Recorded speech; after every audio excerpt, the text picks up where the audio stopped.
Hola, ¿qué tal? Mi nombre es Giovanni Joel Ciclopoca García y con mis compañeros Israel Muñoz Camarón y Arturo Mendieta Polvo explicaremos dos ejercicios referentes a los principios de vectores. Para empezar, explicaremos qué es un vector en R3.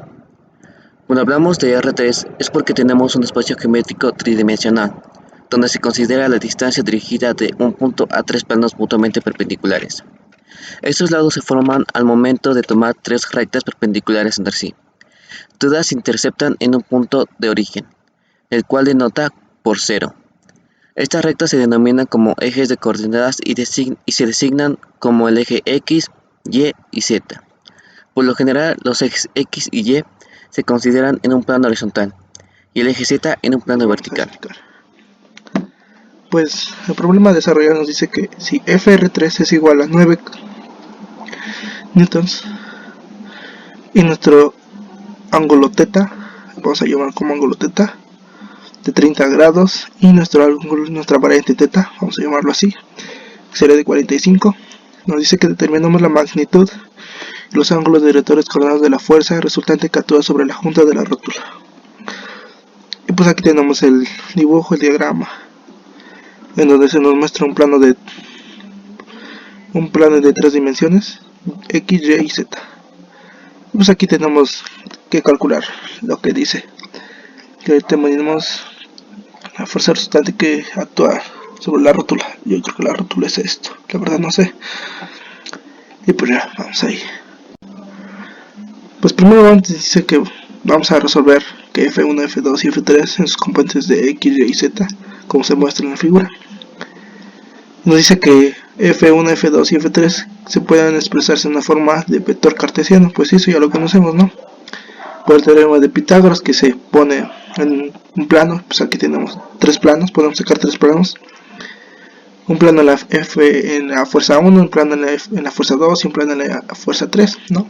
Y pues respectivamente se hacen triángulos y de ahí pues podemos basarnos, ¿no? Para pues poder sacar sus componentes y sus vectores. Pues ya, para no perder más tiempo, pues aquí tenemos una pequeña imagen que nos muestra el primer plano, ¿no? Y cómo están sus ángulos, sus direcciones, sus componentes, que si son negativos o positivos, ¿no? Entonces aquí a todo nos indica. Entonces, pues para primero sacar, después multiplicamos, que es 10 coseno de 60 más 10 coseno de 60 por coseno de 30, eso en J o en Y, como se le quiere llamar, más 10 seno de 60, eso sería en Z o en K, ¿no? Aquí ya lo tenemos puesto. Aquí ya pues ya puse las direcciones que van a tomar, qué valores, si es negativo o positivo. Pues así va a ser con todo. Aquí tenemos nuestro segundo plano, donde aquí vamos a utilizar como está dividido, está en dos triángulos, pues podemos sacarlo por fracciones. Entonces pues aquí ya tenemos las fracciones para poder despejarlas, y así ya pues hacerlas. Aquí me falta un menos, porque es menos y, como se muestra. Y pues ahí, en este caso solo el plano está ubicado en el valor de 2, en el valor de y y en el valor de k, y 0 en j o 0 en y, como se muestra, ¿no? Es un plano de 2, nada más 2 dimensiones, y es por eso que se hace esto.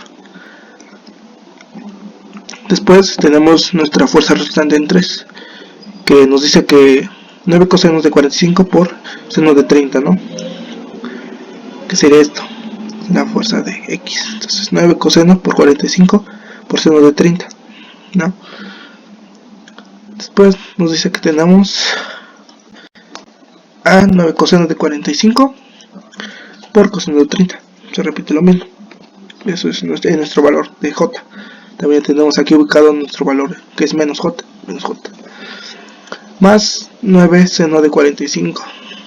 Y pues K, como se muestra en la imagen, va para abajo. Y es por eso que se toma ese valor. Ya después de haber sacado todos nuestros vectores de nuestras fuerzas, comenzamos a sacar la fuerza resultante, que pues como todos sabemos es una simple suma vectorialmente, ¿no? Los I con los I, los J con los J y los K con los K, ¿no? Y ahí ya sacamos nuestro vector resultante, que va a ser este.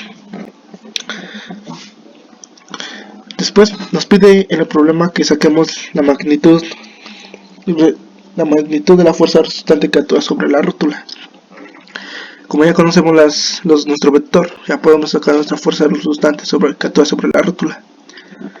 Y pues con la fórmula esta, que nos dice que F, fuerza resultante, es igual a la raíz cuadrada de la fuerza resultante en X al cuadrado más la fuerza resultante en Y al cuadrado más la fuerza resultante en Z al cuadrado. Y pues ya solo sustituimos, que cuando tenemos nuestro vector resultante, pues ya solo sustituimos y nos dice que nuestra fuerza resultante que actúa sobre la rótula va a ser de 9.630. Y ya de ahí ya es fácil todo, ya conociendo vectores, dirección, ya ahora podemos sacar nuestros ángulos directores de coordenadas de FR. Y pues ya aquí tenemos alfa, beta y gamma, ¿no? Bueno, los quise nombrar así para que no se confundieran, pero pues en realidad son las coordenadas de las fuerzas resultantes en X, las fuerzas resultantes en Y y las fuerzas resultantes en Z. Entonces pues ya tenemos que, nos dice que es igual al coseno de menos 1 por la fuerza resultante en X sobre la fuerza resultante total. Y pues esto ya nos va a dar nuestros ángulos directores básicamente. Eso nos daría en el primero, que sería 115 grados, en el segundo 97 grados y en el tercero 154 grados. Entonces de ahí ya tenemos realizado los dos incisos que nos pedía, que uno era encontrar los ángulos directores y el otro la magnitud de la fuerza resultante que actuaba sobre la rótula.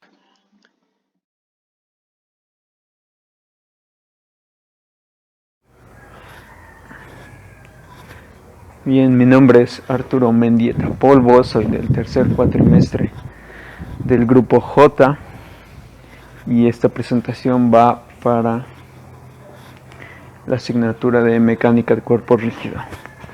Bien, lo que se nos presenta es un ejercicio con respecto a descomposición de vectores en 3 dimensiones.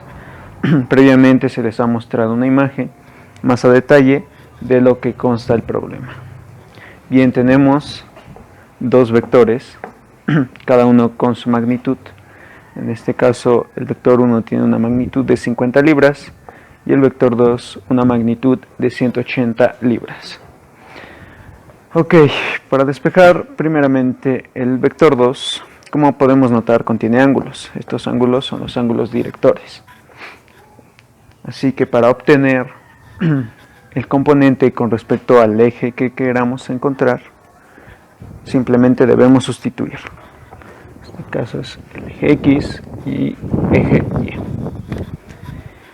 Bien, podemos comenzar por el eje X.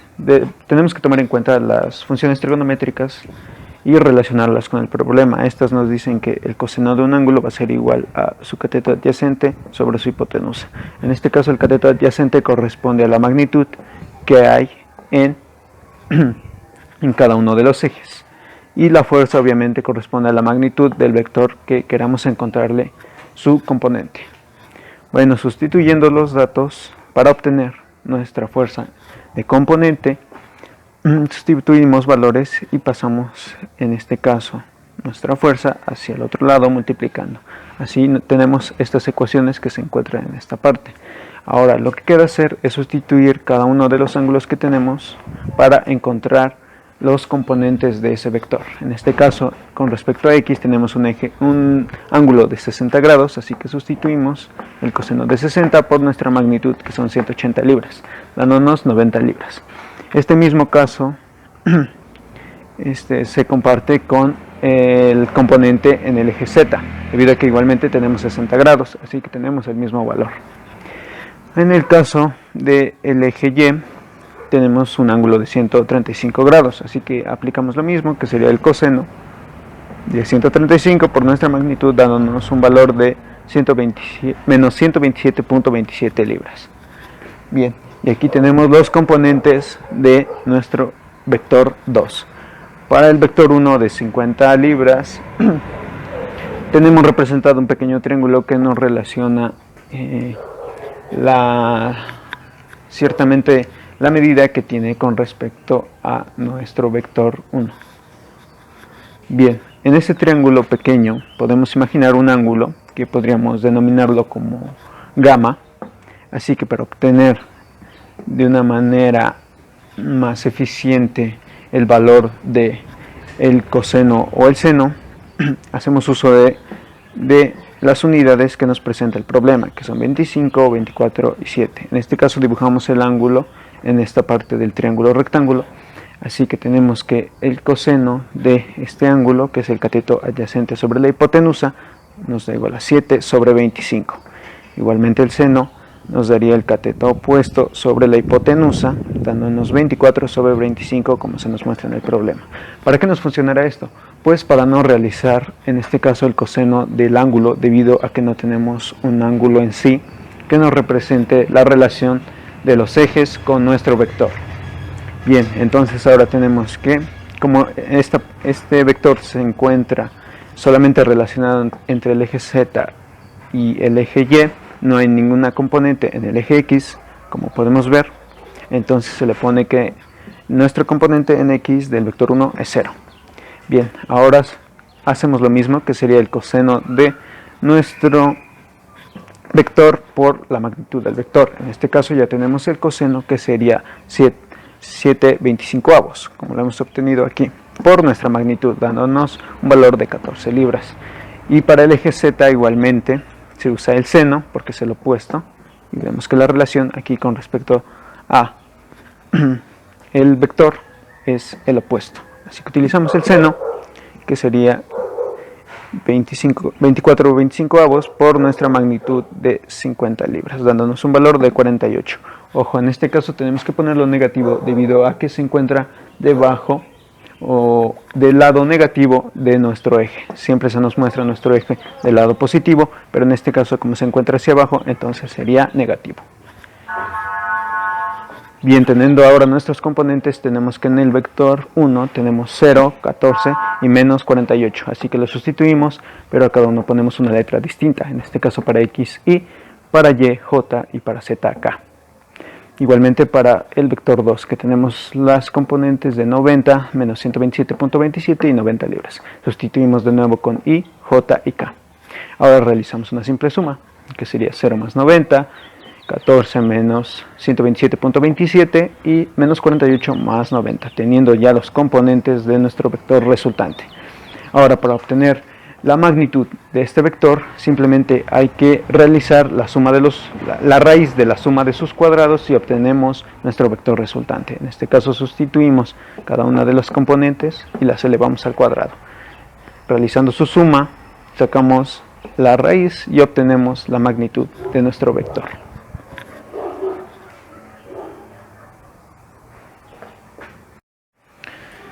Bien, ahora para terminar con nuestro vector resultante tenemos que hacer uso de los ángulos directores. Así podemos obtener de una manera más concreta la dirección que va a tener nuestro vector resultante. Para obtener los ángulos nos tenemos que basar en esta misma fórmula, que nos dictamina que el coseno de un ángulo es igual al cateto opuesto sobre la hipotenusa. En este caso, como lo habíamos relacionado, es cada uno de los componentes sobre la magnitud de la fuerza. Ok, para obtener nuestro ángulo simplemente despejamos la función hacia el otro lado con respecto al ángulo que queramos encontrar, sustituyendo con la magnitud del eje que queramos encontrar sobre nuestra magnitud, que ya lo tenemos, que es de 150.64 libras. Ok, entonces hagamos un ejemplo. Nuestro ángulo X va a ser igual al coseno inverso de 90 libras, porque ese es nuestro componente en nuestro vector resultante, sobre nuestra magnitud, que son 150.64 libras, dándonos 53.31 grados. Y así para los dos ángulos siguientes, que sería el coseno de nuestra magnitud, que es menos 113.27 sobre nuestra magnitud, dándonos un valor de 138.75 grados. Y el ángulo Z es el coseno inverso de 42 sobre nuestra magnitud de 150.64 libras, dándonos un valor de 73.81 grados. Con estos ángulos podemos determinar la dirección de nuestro vector resultante.